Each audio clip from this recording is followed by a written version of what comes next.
this stupid smoke detector in this room started like beeping yesterday. So I was like, oh, let me go swap out the battery.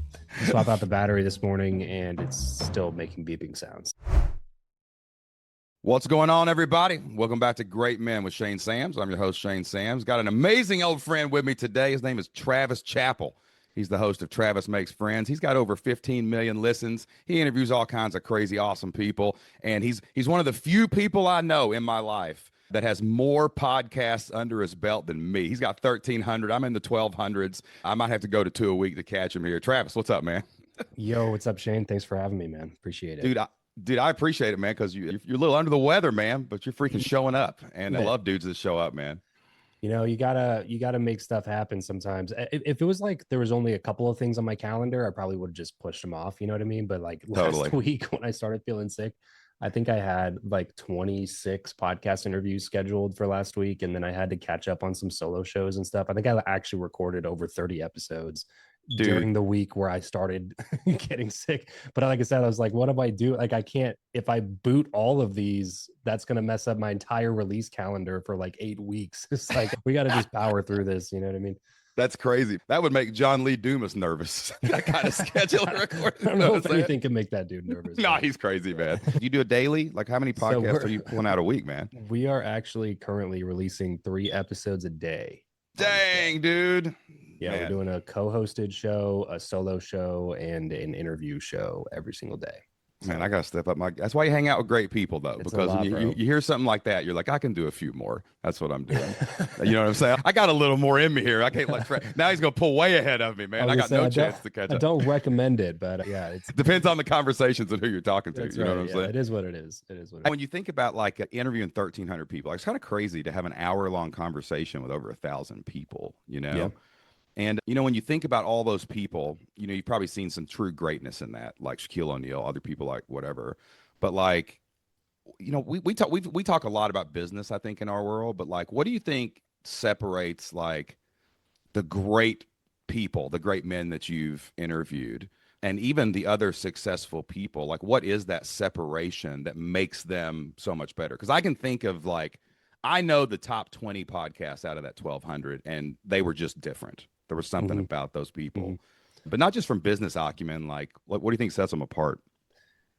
It's a good question, man. And it's something I've done a lot of thinking about. I think some people are just meant for more, and not even from like this, you know, woo-woo spiritual universe loving destiny manifesting. Yeah. Crystals, exactly. crap. Exactly. It's not that. It's just that they are willing to go through more than most people are willing to go through in order to achieve what most people will never be able to achieve. And even I've looked at even like my own personal life and my business and my goals and looked at the version of life that some of these people have lived. And even I've looked at that and been like, I don't want that. You know what I mean? Like I am not willing to sacrifice all of the things that they were willing to sacrifice in order to have the life that they have, because it's just not worth it to me. And so I've sort of had this like unique perspective, because I've been able to be in these rooms a lot more than I should be, frankly. Yeah, totally. I get invited to rooms that I sometimes feel like I have no business being in, but it gives me exposure to what happens in these places and in the types of meals that they're eating and the jets that they fly on and the cars that they drive and all this other stuff. And it's like, yeah, all that stuff is awesome. I'm a red-blooded American man. Of course, I love great steak and fast cars and, you know, cool places and stuff like that. But when I look at the volume of time that I get to spend with my kids on a daily basis or a weekly basis, it's like, I know for a fact that I would have to give up a solid percentage of that in order to pursue that version of my life. And by the way, I'm not saying one way is right and one way is wrong. That is not what I'm saying. I'm saying for me, I have like looked at what it has taken for these people to reach this level. And for me, I'm like, I don't know if that's what I want. You know what I mean? Yeah, like I actually really enjoy the things that I get to do on a daily basis. And I actually really enjoy the fact that I get to go to all my son's basketball games, even though they're garbage because they're 6 years old. You know what I mean? Like that's totally cool, man. To me. So yeah, I think that they have this relentless pursuit of the ultimate version of themselves, and they're not willing to settle for anything less. And then you combine that with some sort of core common denominators, like the willingness to risk rejection or embarrassment and the ability to delay gratification even when it sucks. And you kind of couple some of those common denominators and then pair that with this relentless pursuit of the ultimate version of who they can become. And then you end up with these, Alex Ramosi types. Totally, man. Yeah, it's funny because I'm kind of the same way. Like I grew up, of modest means in rural southeast Kentucky. Like the county next to us has the lowest like household median income in the country. Yeah, right? all you had to say was Kentucky, Shane. Kentucky, bro. Yeah, man. I barely learned how to read. What are you talking about? Yeah, yeah. And it's like, whenever I'm in those green rooms, like I remember one time I took my daughter to an event I was speaking at, and we were eating lunch at catering. And I'm sitting here, and my daughter was beside me. She's starstruck, having a good time, whatever. And I'm at a table with Ed Milet, Auntie Anne, who founded Auntie Anne's Pretzels, who I didn't even know was a real human until I met her. I thought she was a mascot. And then like I was sitting there, Michael Jr., this famous comedian, and like all there's these people. Yep. And I was just sitting there going, I don't know why I'm here. And I don't think my what am I daughter doing actually here? gets it. Like what is happening right now, right? But that is you touched on something really important there, man. Like, when I came up, like I was looking up to like the Russell Brunsons, the people who were a little ahead of you, saying whatever they're doing, trying to do everything they were doing, and like that works until it doesn't, because you're trying to recreate their version of their best life that they have decided to pursue, because you either don't have enough vision or you don't have enough. I mean, I didn't know how to dream growing up, you know what I'm saying, as big as I do now, but you haven't actually figured out like your own version of that yet. And I actually learned something recently that I can't believe I made it my whole life and didn't know this, because when you first start out as an entrepreneur, business owner, whatever it is, podcaster, everybody says, man, just follow your passions. Just follow your passions, man. And people, our modern world thinks that word means the things I really like to do. But the word passion actually means something you're willing to sacrifice everything for. That's right. So you got to make a call on that, because if you don't, I've done this twice over the past 25 years. I chased a version of someone else's dream. I got it and probably doubled it. Yeah. And it was so soul sucking, I couldn't even comprehend it. You it's ever had a moment like that in your life? Man, it's the whole climbing the wrong mountain type of a thing, and I think it's relatively normal because, you're born as a kid. That's one of the coolest things about being a parent, is watching the wonder of the world through your kids' eyes, especially when they're really little, because they haven't been ruined by me yet. Like by That's a by great parents, quote. by parents, quote. By culture, by society, by media, by movies, by news, by teachers, by peers. You know what I mean? Like they are just the bare bones, unequivocal version of themselves, and it's awesome to see. And then what happens is we have all of these influences from the context, the culture that we grow up in, the perspectives of those around us, the religion that we grew up in or didn't grow up in, the culture that we're around, the geography that we have. Everything is influencing who we are becoming as a young adult, and your brain is very, very malleable during those years.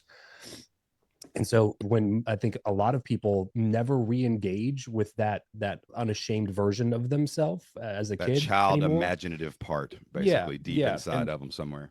And so all their dreams and goals are not actually their dreams and goals. They are transplanted dreams and goals that's been coded into their brain by everybody around them, as these are the things that matter to us as a people. These are the things that will gain you high status in this social hierarchy. So therefore you should pursue these things. And then you take all of your 20s pursuing all of these things, and then you turn 30, maybe 35, maybe 40 for some people, and then you start looking around, like I said, and you realize you're at the top of the wrong mountain. The problem is at that point, a lot of people give into the sunk cost fallacy on that, and they're like, man, well, I'm already like 80% of the way up this mountain, it's going to take me a long time to climb all the way back down, drive my car over to the other trailhead and start working on that mountain. And that doesn't make any sense. So I guess I may as well just continue climbing this one. You know what I mean? Mm, It's like if you are not willing to risk the embarrassment of starting over again, that you're just going to end up, being at the pinnacle of some mountain you didn't want to climb, which to me yeah. is a pretty bad version of the story. Miserable place to be. And I'll tell you the Yeah. mistake I made was, because again, I can point, I know when these happen because I've done a lot of work thinking about it. And like, I love the sunk cost fallacy too, because that just eats most people alive. Well, I'm here. I don't know what else I'll do. I Yeah, bet got this degree. You know what I got this mean? What? degree. Better go on 20 more Right. years. When I quit my job, I had been a school teacher for about 9 years. I was going into my 10th year, had tenure, all that good stuff. Right. And the morning I resigned, I slid my letter of resignation over to my principal. And he was shocked because I was coaching football. And that was the first question he asked me was, "Are you going to finish the football season?" I'm like, "Yeah, I'm staying for the season. I'll finish that up." And but then he goes, "Man, you've been teaching for a decade. You're just going to give up that retirement?" And I said, "Bro, I've been here 10 years, but there's 18 left. I am out the door. Those other 10 don't matter a bit into the future." And That's right. but then I did something interesting when I look back at it. I Instead of saying, "Oh, I want to go look for another mountain to climb," all that programming, all those patterns, I kept looking for familiar mountains. And I just put myself in the same situation 5 years later. Crap. Oh, well, climb back down, start over, do it again. Oh, I just picked 3 triplet mountains that look exactly like the same because that programming runs like deep. And like, That's right. I love your background because I grew up kind of similar, but I think yours was even more intense. Like I grew up Southern Baptist, Okay. and Okay. Southern Baptist is about the most dogmatic religion outside of the Catholic Church you could probably get into. You know what I'm saying? Like a super like dogmatic. But you like grew up in like a fundamentalist like community or something like Yeah. that. Yeah. What's funny is we would not, quote unquote, and this is the term obviously they always use, fellowship with Southern Baptists, because in our view, Southern Baptists were liberal, like they were too liberal for us. Hey, man, We- you So that are tells the you a little bit about what you need to know about how I that grew is up. Yeah. crazy, We were man. fundamentalist Baptist. It's a small group called Independent Fundamental Baptists, and that was how I grew up. So very, very strict, very hardcore. Grew up. So I graduated kindergarten on the same campus I graduated college from. So from Dang, kindergarten dude. all the way through senior year of high school, and then 4 years of college. They had a ministerial college on that campus. So That's damn near Amish, honestly. yeah, it was Like totally cut off from the world a little bit. You know what I'm saying? exactly very much like a bubble. Yeah, growing up in a bubble, because my church was my school, and my school was my church, and my church friends were school friends, and my teachers during school were my youth leaders on the weekends. Like everybody was all the same. Everybody was the same. You know what I'm saying? So Wow. like the K through 12 school there was not open enrollment, so it was only available. It was only open to actual members of the church. So there were no outside influences, at all.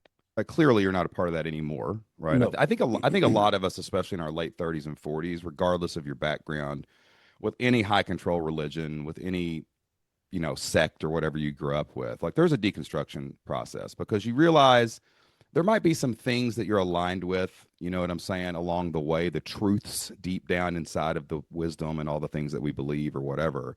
But there's a problem. The dogma starts unraveling like at some point. But like when most people do it, they went to church sometimes and they leave. But like you are literally like when you walk away from something like this, like it's total identity lost. Like you Yeah. lose your social world, you lose your friends, your family, your identity that you thought was reality. Like how did you do that? Because that had to be a devastating or at least a lonely or something time like in your life. Like how'd that come about?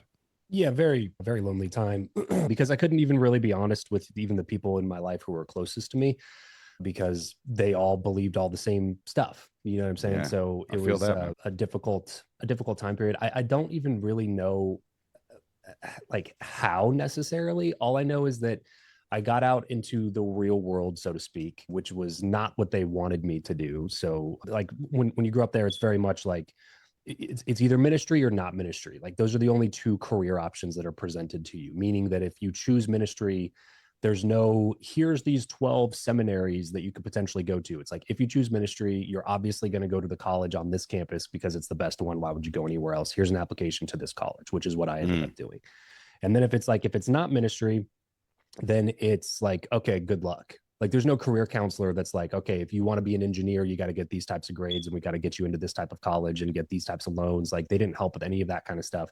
So basically all the kids from that school would either like go to the local junior college, or they would go to the Bible college on the campus, or they would end up in the military or something like that. There was no, additional work beyond that. And probably about half the kids in my graduating class ended up at the college on the campus for like to go into quote unquote full-time ministry, which I was called to go to when I was 12 years old at my first ever youth conference, which now I can look back on. Now, we do all these, do events and you go to marketing events and sales events and stuff like that. And you basically just realize like, this is just an entire sales event. It 100% is, dude. Like, from the temperature in the room, to the music that they put on, to the emotional environment that they create, but then they want to call it God calling you. And 100%, as soon as you leave and start questioning it, you leave and start questioning it, and then it's like, well, that's Satan causing you to question it. And it's like, or maybe I was 12. You know what I mean? Totally, like, dude. I was a highly impressionable young person who had a ton of social consequences with all the people who were important in my life egging me on to do this one thing. Literally, you know I would die if I turned away from this because no one would feed me. Basically. Yeah, well, it's like it was overwhelmed with guilt. You know what I mean? Like, the core message of those conferences was like, how could you possibly do anything else with your life when people are dying and going to hell every single day? Like, you can't. How could you possibly be an engineer? You know what I mean? Like, you have to be in ministry. It's the only thing that makes sense, type of a thing. So it's like, yeah, I dedicated my life to ministry when I was 12, and I never questioned it all the way, growing up. And if you ever did, it was like, again, met with like but you committed, and make sure you keep your commitment to God, or you'll never be happy. You'll never be in God's will if you don't do this thing. So I went to the college there. And by the time I was graduating is when I finally started being like, some things aren't lining up in my mind. Because this is when I started in door-to-door sales, was in college. And it's interesting, man, how sales, because I'm in sales, and I'm in like I had a seminar company, man, that was traveling all over the country and doing things. And like as I got more into the persuasion of it and learning about that, like, I'm like, this is basically like a youth church lock-in. Like, exactly. you get people in an event for overnight, 3 days, whatever it is, and at some point they get so tired, their resistance falls, 2 a.m., 3 a.m. in the morning. And then you take the ones that are the most tired into a room to be witnessed to. And then you get this, it's almost like waterboarding salvation out of them, man. That's not how a relationship with God actually is supposed to work. But it really is just like, it's a seminar. Like, but that's what up the numbers, though. You know what I mean? Oh yeah, man. We got the most salvations in the county last year, whatever it is. You know what I'm saying? It's like, where's the realness behind that, dude? Yeah. Go ahead. So yeah, that's kind of when I started questioning things. It wasn't even from like questioning everything. It was more just like, do I really want to be in ministry, was really the question that I was asking, because I actually really enjoyed my sales job. So at the same year, I was interning at a church on the weekend. So I would drive from Lancaster, which is like northern LA County, down to Newport Beach every weekend. And I was interning at a church down there. And I would find myself like interning, doing the thing that I was supposed to be doing for the rest of my life, and then like eager to get back to campus so that I could work my job that I was supposed to be quitting in 6 months. What were you selling? What were you selling? Started in solar. Oh, cool. Started selling solar door to door at the time. And I did really well with it. I had some sort of natural inclination to be pretty good. And so I worked at it and I liked it. I liked the idea of making money. I ran across even like some notes, because we've been doing a bunch of solo episodes recently. So I've been just looking through like past notes of mine for speeches and things. And I found like a training that I put together. I was like, this is a solid training for when I was like a 19-year-old kid. But it was the first time I got promoted to team leader. So by the time I was 20, I was running a team of like 20 canvassers, and it was like the coveted job on campus because it was perfect for college students. You get paid hourly plus commission. And so it was like the job everybody wanted, because we were an unaccredited college. So everybody there had to pay for their school bill. Like, there was no, there was no aid, there were no student loans or anything like that. If you were going there, you had to pay for your bill. So everybody wanted that job. It was just I enjoyed a lot of things about that. And so I remember taking this job in ministry in Fresno, which is like 3 hours north of me at the time in Central Cal. And I took this ministry job because it was the only pastor that I talked to who told me he just wanted me at his church. He was just like, he's like, we have a full-time position if you want it. We have a part-time position if you want it, but we'd also just love you guys to come be a part of what we're doing here because we want good people in our ministry, even if you're not like working for us full-time. And I was like, cool, I'll take the part-time job. That way, when everybody asks me around graduation, hey, where are you going to serve? I was be like, oh, Fresno, we're going up to Fresno. We're going to be serving in this church. I just didn't tell them that it was only part-time. You know what I mean? And then when I got up there, my schedule didn't allow for me to do the part-time thing. So it took me all of 4 weeks, Shane, to like get away from the world that I grew up in. 4 weeks later, I was like, yeah, I'm good. I don't need to be in ministry. Unreal. Hey, let me ask you this. Like, okay, so you get out there and you're there and you're like, whoa, I'm going a different direction. How do you tell people? Like, how do you, like, you like, there's one thing is like your family. I'm sure your parents were freaking out. And then on another side, though, this is what I've found as I get older is almost worse for men. Men have a hard time like making friends. Like, I have a huge network. You have a huge network. Like, I was looking at my phone the other day with Jocelyn, my wife, and I was like, I have 1,000 phone numbers of people I could call and they would probably answer, right? But like, there's a difference in like that core group of dudes you got the text chat with 2 a.m.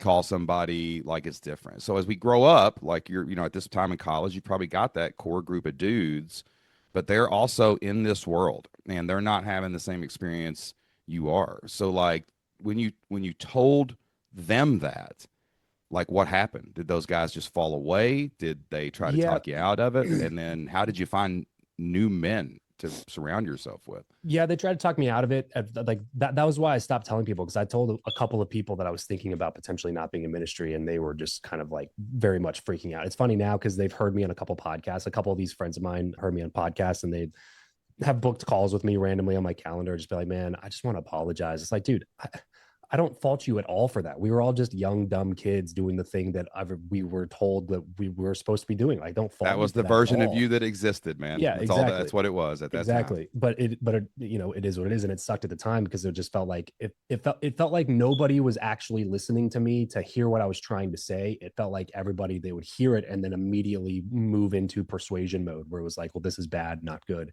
including my home pastor, the guy who was, my church was sort of like the pinnacle of success inside of the IFB movement. So we were like the mega church. We had, by the time I left, there was maybe 7,000 members or something of the church. Jeez, that's a big congregation, man. 1,000 students in the college, few hundred K through 12, publication ministry, like several multi-million-dollar building projects going on at the same time. Like it was a big, operation. And so the pastor of that church told me the same thing when I was trying to talk to him. I was like, I was prepping for this meeting for months. He shows up like 15 minutes late, and I was just like, here's what I'm thinking. And immediately he was like, well, that's just the money talking. Sooner or later, you're gonna have to give that up and go into ministry.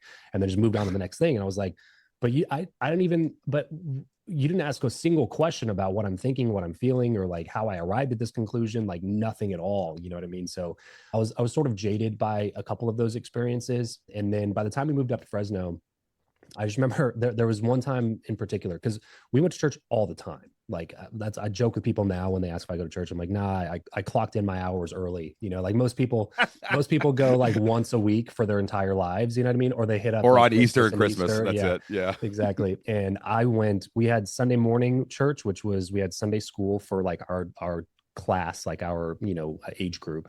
So we had Sunday school. Then we had Sunday morning church, which was our like big church everybody went to. And then we had Sunday night church. So we'd have church back on Sunday night, and then we'd have church on Wednesday night. And then in school, we had chapel, which was basically church services for the school student body.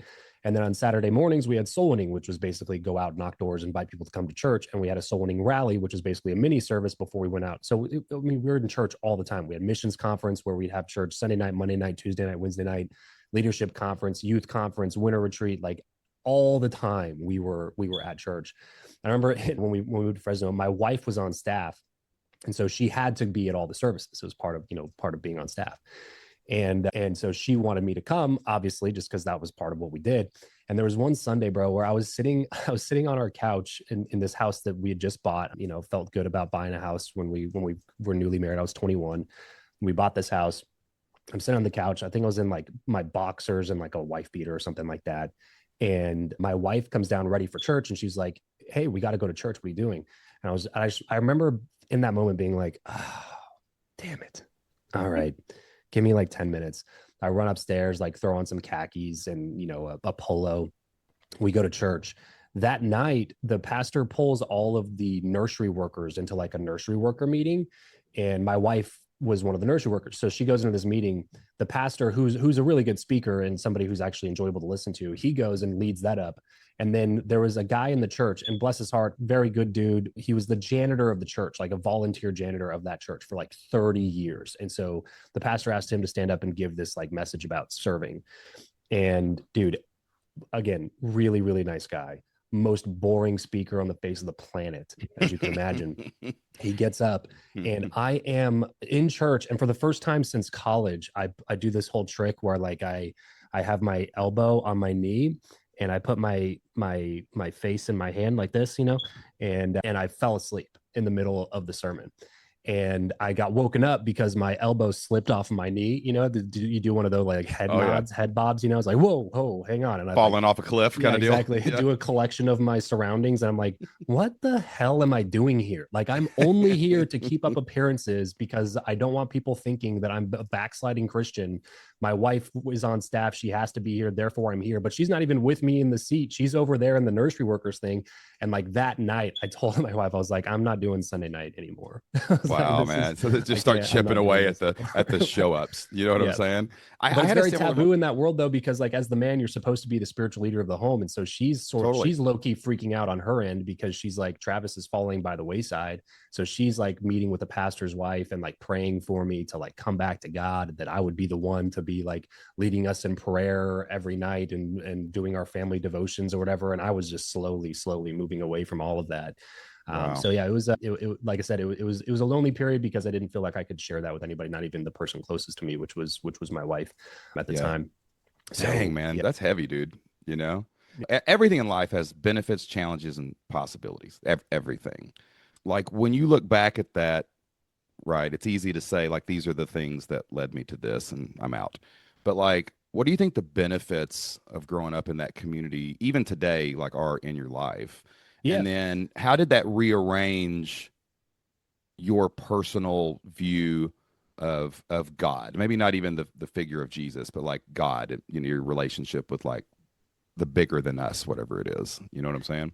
Yeah, I immediately was diving into like further research after I graduated and was in this position because that was like my only path forward, was just like, how do I make sense of all this stuff that doesn't make sense? And I basically came to the conclusion like fairly early on that like, oh, you can't research yourself into faith. And if you believe that you can, you've probably deluded yourself to some degree. Like there's some other psychological thing that's happening, like confirmation bias that's taking place, that's encouraging you to only find the things that are in support of the things that you already hold dear, because it's more threatening to change what you believe than it is to accept things that you can't explain. So you just accept everything. And by the way, that's fine. That's why I don't like talk about it all the time. That's why I don't make a big deal about it, because it is not, I don't feel like it's my job to evangelize people away from their faith. 100%. I think it's a beautiful 100%. Thing. You do your thing. That's totally fine. I just realized pretty early on, like I am never going to be able to find enough evidence to convince me that this is actually 100% truth. So I just either have to just believe it, or I have to just move on and pursue something else. And that was sort of my thought at the time, was like, I've spent my entire life worried about this thing.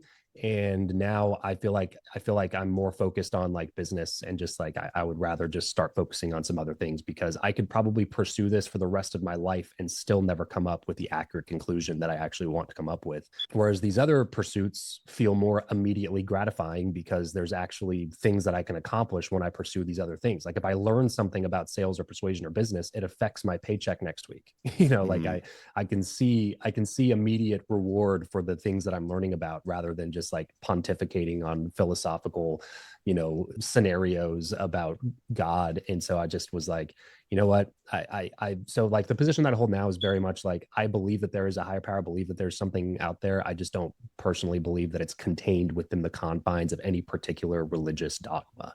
So Yeah. I I agree with came that, to dude. that conclusion fairly early on. I've been able to articulate it better as I gotten older, and continued more, studies of philosophy and other religions and things like that. But yeah, right off the bat, it was obviously pretty jarring, because it was just like, okay, well, what do I actually believe then? And sort of like, realizing that some of the core values that I held dear were things that were a direct result from having this belief. Now I don't have that belief anymore. Well, do I still hold these values to be true? Mm. Do I still believe these things? Because now there's no reason for me to believe these things.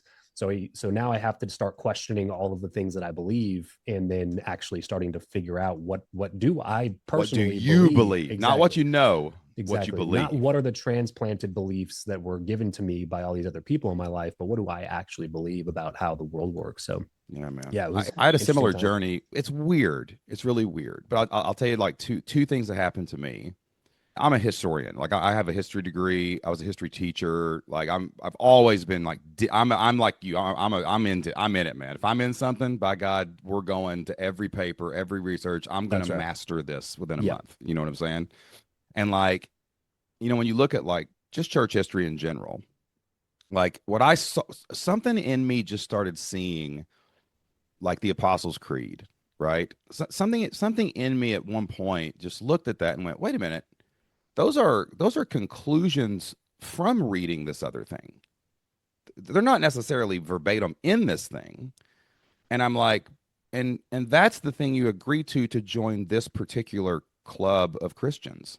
So That's wait right. a minute. And then I went to another church and they had different. I went to a missionary Baptist church once and their creed was different. Yep. And I Mm-hmm. was like, wait a minute. And they're reading the same book. I know. You know what And I I was like, hold mean? on, something Yeah. something's off here. And then I was sitting in church one time, and I don't want to say everybody's gonna freak out because like I consider myself a Jesus follower. I love the Yeah. teachings of Jesus. Mm-hmm. I love to talk about the claims about Jesus, and my personal beliefs and my story is mine. And I'm aiming up, baby, at God. That's how I kind of view it. I'm a Jordan Peterson guy. Like aim up, right? Something's bigger than us. But I was sitting in church one time, and the pastor was talking about young earth creationism. It's like the world's 6,000 years old. Yep. Yep.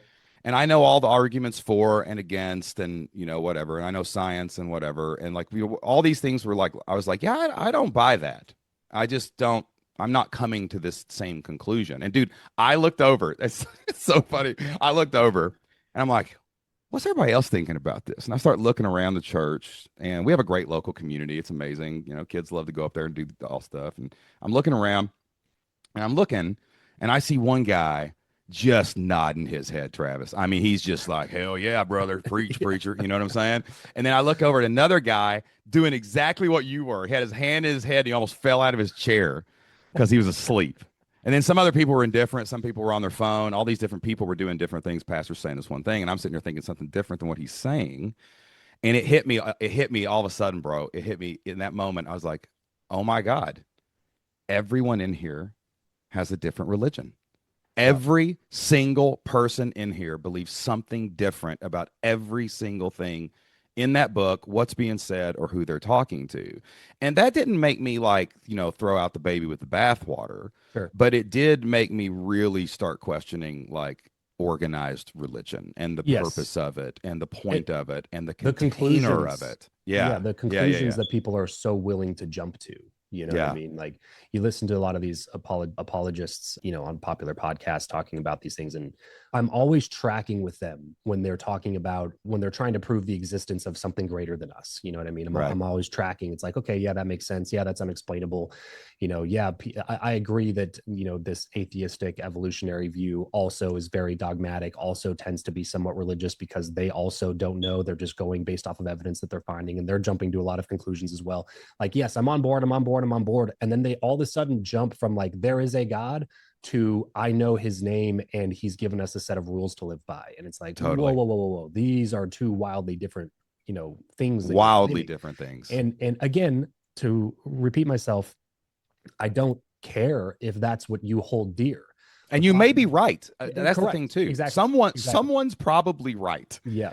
But to say we know Yeah. Like that's the height of arrogance. 100% for sure. Yeah, Like you're that, 100% that is arrogant. everything. I had another And moment too yeah, where go ahead, go finish it I up, was just finish gonna it say, up. and usually it's based in fear. The 100% Mm, knowing thing is because like growing up for us, it was like if you don't know 100% for sure, then it's because your faith isn't strong enough, and if your faith isn't strong enough, then you're not going to heaven, and you will end up in hell, even if you say that your faith is strong enough. Because you know what I'm saying. So it's like it's a self-defeating thought because it does not allow for any questioning. Because if you question, you don't actually believe, and if you don't actually believe, well, then you're gonna end up in hell. And that's why I say it's like it's a belief that's driven mostly from the fear of going to hell. Therefore, yeah. I must believe it, even though I have no reason to say that I believe it 100%. Or even I if I have to. resist it, like I Yeah. can't wrap my head around believing that. You have to Mm-hmm. just say Mm-hmm. you do. That's where the appearances come in, Yep. where Yep. you're doing things in public that you're not doing in private, like and all that stuff. Yeah. And I was Which at is a the church is rife for hypocrisy. 100%, bro. And we're all hypocrites, whether you're in the church or not. But it's like Yeah. it's bad. It's just more obvious It's more when apparent. Yeah. it's Exactly. more apparent right there, dude.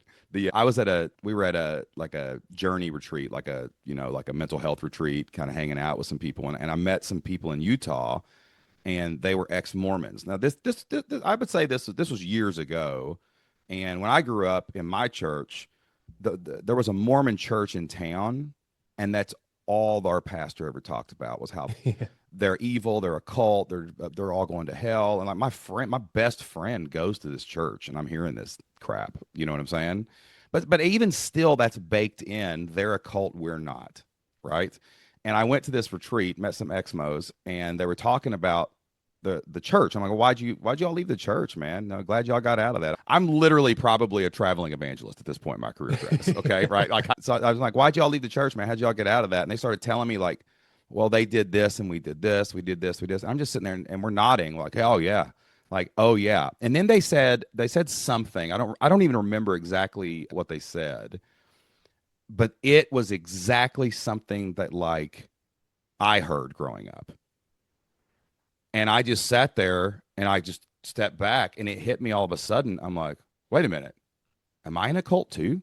Because that's that's it. And then we started doing the parallels and you realize that all the control mechanisms were the same. Yeah. Maybe their beliefs and the magic underwear and all those different things and whatever is different.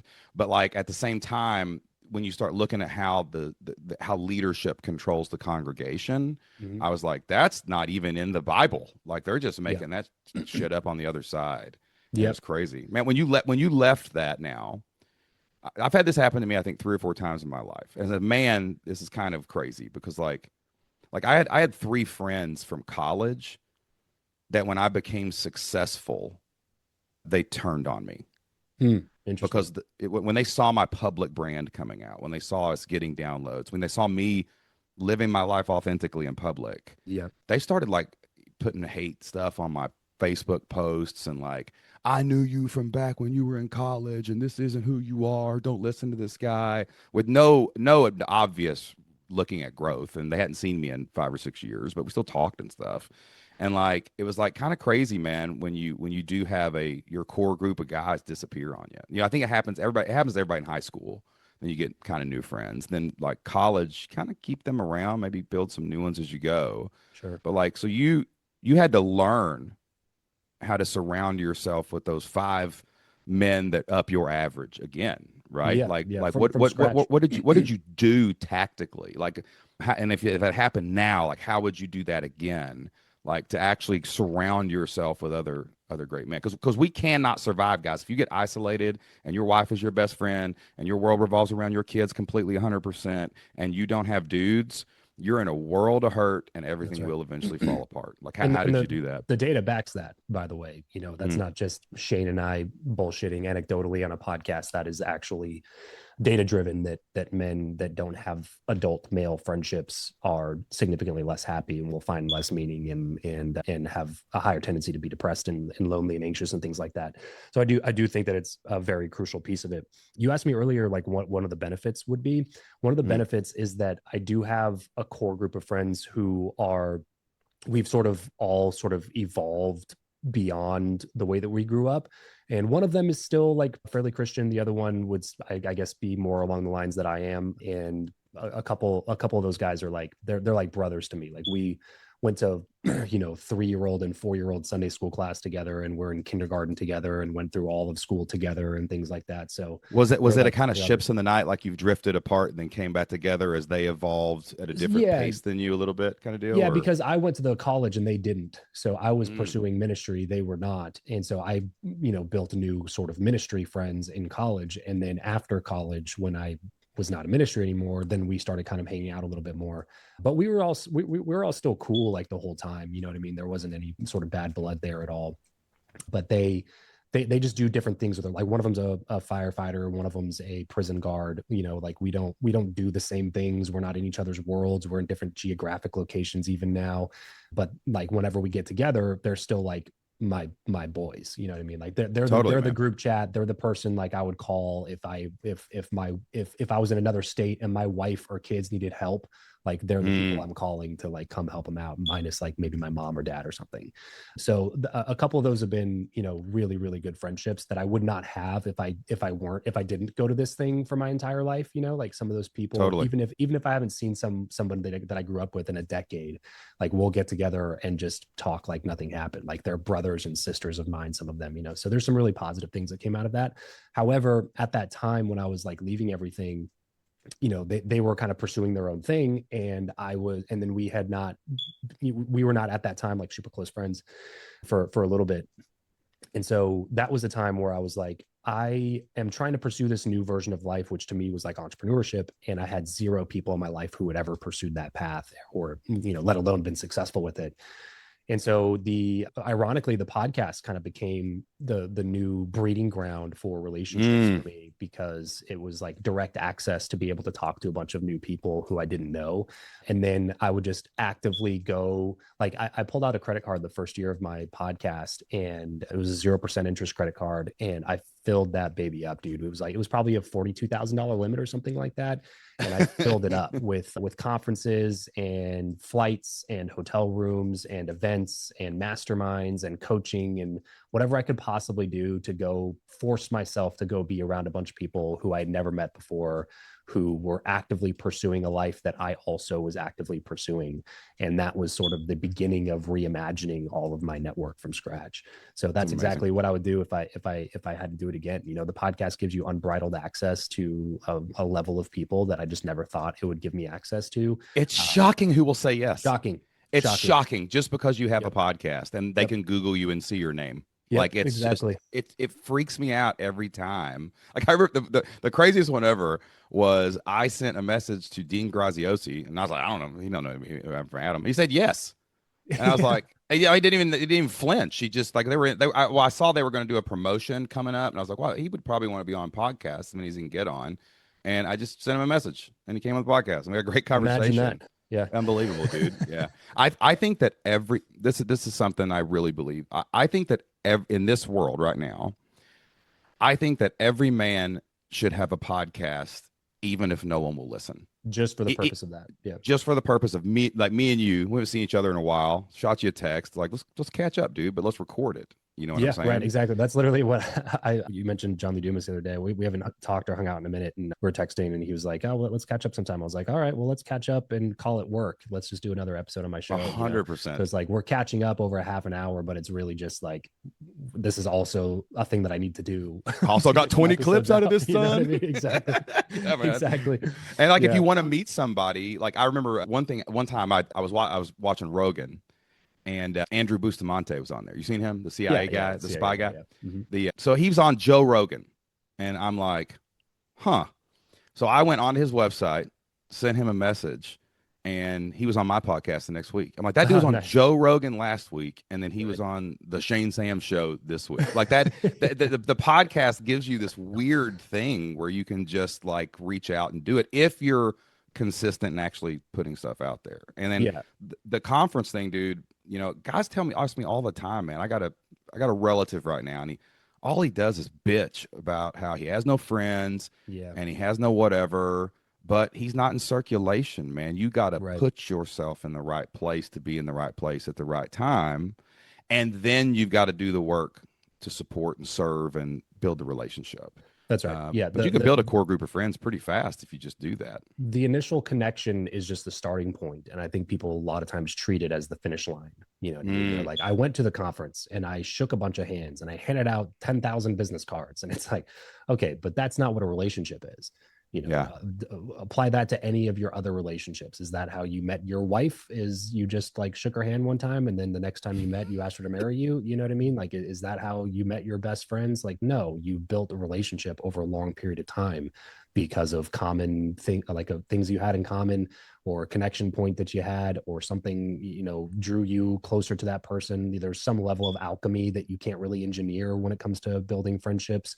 But the only way to make sure that you have enough opportunities to create that alchemy is by going and shaking a bunch of hands at people you never met before. Well, it was funny. It was fun. That's how I met you, because like, so I don't remember, was it Podcast Movement? I think it was Podcast Movement. Yeah. Yeah. So I text JLD and I said, what are you doing? Podcast Movement. I want to see you while you're down there. Because we had known each other since like 2015. I've been on his show a couple of times and back and forth and all that good stuff. And then he's like, hey, man, my buddy Travis is doing this thing and it sounds really cool. Right. And then I was at this conference speaking and I have another friend. And I was like, hey, come with me to this thing. So we just show up on this roof and like all these people are there. I mean, I'm like, that was the first time I'd met Stelzner. I still talk to him. First, all these people, cool. Like you just keep putting yourself in these places. And some of them are just like, cool, man, I got your back supporting you. Some of them are like, these are my best friends forever and I would die from them. Right. There's a range like of it all, but you won't do nothing sitting at the house. I guarantee you won't make no friends sitting at the house, just chasing your kids all the time. You gotta get out and do it. Or just being on social. You know, people think social media is the social activity, but it's really just a media activity. It only draws you further into isolation. It makes you lonelier. It's right. You can have 1 million followers, dude, and be the loneliest person alive. Yeah, we see you're that not all the like time. in person with people, hanging out. That's why webinars are coming back big right now, I think, because even this, me and you talking on a Zoom, feels so much better than being on social media. Totally. It just really does, and it builds the relationships. Well, what are you working on, man? What do you got going on right now? What's going on with the podcast? Tell everybody where they can hang out with you and learn more about Travis Chappell. Yeah, dude. So we release a lot of content on our business podcast. That's Travis Makes Money. Where that show came from was I looked around in the personal finance space and I saw most people basically all saying the same stuff, which is like cut, save. You know, and if you put $100 a month in the S&P, if you're lucky, in 35 years from now, you might have $1.2 million. And it's like, okay, great. And that's better than doing nothing. And financial discipline is important. And you shouldn't spend your money on stupid stuff and get in crazy debt for consumer products. Like I'm on board with a lot of that stuff. But ultimately, we're missing out on, if you keep punting all of life for later, then you don't get to live it now, which is not a version of life that I'm willing to accept. In my story, it's more like, well, the only way to have both is to increase my earnings now so that I can take my family on vacations and drive the car I want to drive and live where I want to live, but also do all of those things without sacrificing my financial future. So Travis Makes Money is sort of like that's the message. It's like, you got to make more money. Life will always demand more money from you than you think that it will. So you gotta do the math first of all, and then probably double what that number is. Hey, it's true, because the government's going to take the other half. That's right. What I'm saying. Yeah, bro. The government and medical bills that are unexpected, and car problems that are unexpected. A family member has something that happens. Like there's always something that will take money from you. So you need to make more money, and that's sort of the mission of that show. So we put out a bunch of content over there, and then we have Travis Makes Friends, which is sort of it's what I tell people is like it's exploring friendship through my own personal curiosity. So it's basically just me making friends with really interesting people, and we talk about whatever, health, fitness, or psychology, philosophy, or comedy, or just whatever is interesting to me, with a bunch of really cool people over on that show. And that one we try to do once a week. That one is more just like whenever I run across interesting people, I do an episode with them. We publish on that show. And then we're working on something really cool right now. We're kind of all in on content. So we thought about like developing a new offer, a new program, things like that along the way. We did a lot of podcast coaching, consulting over the years. We thought about doing some more stuff in that space, but sort of what we were talking about earlier about climbing a mountain you don't want to climb. I sort of looked around at that and was like, we can always launch a new coaching offer. We can always launch a new version of this business, but what's something that would be really cool, that's unique to us, that would be something that we'd really like to sink our teeth into? So we're taking a very big risk, a bigger risk than I've taken in a very long time, to put together a single podcast episode that we're going to try to actually like shop around to some streamers. And then Ooh, if it doesn't actually go that path, then we'll just release it on YouTube. But I got a really great co-producer on it. We're putting together, it's like a real production crew. Like we'll have an actual like multicam setup, several heck yeah, dude. audio people, some PAs that are going to be there, and then we've nailed down some really solid guests for that. All we know is that Shaq is going to be there. Cool. And then the Hermosis have also agreed to Heck come yeah, and be part man. of it. And we have a couple of comedian friends who are going to be there. So it's basically it's called dinner party. The whole idea is like, listening to a podcast has always been equated to being a fly on the wall of two people having a conversation. And so you were at one of my dinners in Nashville. Totally. Every once in a while I throw these dinners and I'm like, man, the level of conversation that happens here is so cool. I wish I could give everybody access to like the stuff that happens at these dinners. And so that's kind of where this concept came from, is like, we're throwing a dinner party, we're inviting out 5 or 6 guests, and then we're just filming the entire thing. And it'll basically be like one long form podcast with a group of people that we're going to try to turn into like a real show. So we're Dang, that is epic, man. I'll be tuning in for that because you have great content. Like I saw I think my favorite thing I've seen for you lately is I don't even know when you filmed it, but you were reacting to the Bill O'Reilly clip where he's like, I'll do it live, right? Yeah. And like that was a great core memory to me and my friend group, like back then when that first came out. I had never seen it. That was the first time somebody, my producer, showed it to me. It's probably that clip is probably from like a year ago, and that he reposted recently. But yeah, every time I see it, man, like we say it to each other all the time now. I can't believe it. Every day of my life. I'll get in the gym and I'll send my boys a text. I'll be like, we're gonna do it live every time, man. Listen, man. Hey, Travis Chappell, you are a great man. I appreciate you for being here, dude. Love hanging out with you, spitting some wisdom today, and appreciate you being on the podcast, bro. Yeah, thanks for having me, man. And I don't know how many great men go without changing the battery in their smoke detector for a whole podcast interview, but I appreciate you bearing. Hey, that's greatness on your terms, baby. That's what it is, dude. I picked the wrong one to swap. I was like, I had like 3 minutes before the podcast started, and I was like, I think it's this one. I swapped out the battery, put it back up. I sat down in the chair, and then I heard another beep, and I was like, damn it. So close. It must be the one. If you're not here, if you didn't hear the smoke detector, somebody send a message to Kevin. He edited it out. We'll be thank you, Kevin. Yeah, if you can do me a favor, do me a solid and make it seem like I actually am a great man who is responsible for my household. That would be awesome. But dude, I appreciate you. I appreciate you, Shane. Thanks for having me on, man. Yeah, look forward to next time we can hang in person. Man, that wraps up my interview with Travis Chappell, man. I love Travis Chappell. He's a good dude, man. It's so funny how many good dudes you come across. I remember when I was talking about it a little bit earlier, I was reaching out to John Lee Dumas. I was speaking at Podcast Movement, got invited to this dinner. And it was one of those moments where I was like, how'd I get in this room? Because I was like, okay, Tommy Lahren from Fox News was there. Some rock star was there. Can't even remember who it was. All these eclectic, famous people. Michael Stelzner founded Social Media Marketing. All these different people were in this room. And you knew some of them, you didn't. But then being in proximity is just power when you're around other great dudes like Travis. And then when it comes to but it's your job to build a relationship. If you don't have friends, you got to be like Travis and go make friends, right? I mean, like Travis makes friends. That's his whole name of his podcast, because you got to put yourself in the right place to be in the right place at the right time. You got to be in community with other men who are moving in the same direction.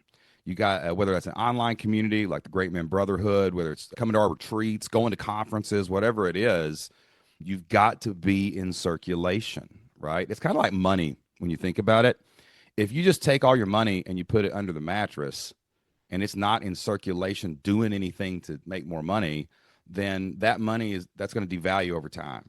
And if you're not putting yourself in circulation and you're not in communities like the Great Men Brotherhood or something like that, to where you're finding new blood, new people, new hanging out with. The mastermind retreat that I go to with my mastermind every single year for over a decade, we always invite new people in because we want them to have a place where they can go, where they can connect, and we can build these relationships where you're podcasting together forever, you're hanging out together. Off air, you guys didn't hear it, but Travis's new thing, I was talking about ways that I could support him, right? And I could promote it to my list, whatever it is, talk about it here, to build those relationships and help each other. Because, man, an isolated man is a lonely, withering thing. And that's why we started this podcast, to connect you with other great people, introduce you to people like Travis. Why we started the Great Men Project, to help you have the tools and resources that you need to build greatness on your terms, to practice self-mastery, and to find brotherhood. You can find that brotherhood. You can find everything that we're doing in the Great Men Project over at greatmen.org. We're going to be here every single week with another great man on the podcast. Make sure that you subscribe to this podcast. And hey, while you got the app open, if you could, if you got some value today, man, go leave us a 5-star review. Tell us what you enjoy about the show, who your favorite guests are, so we can bring you more great content like that. You can also follow me over on Instagram at Shane Sams Creates. Check that out over there. I post a lot of stuff every day, some silly stuff, some fun stuff, some deep soul philosophy stuff. And we talk about business and stuff too. So it's going to be good stuff. All right, that's all the time we have for this week. Thank you guys so much for listening. Get out there and find some greatness on your terms, boys. We'll see you next week.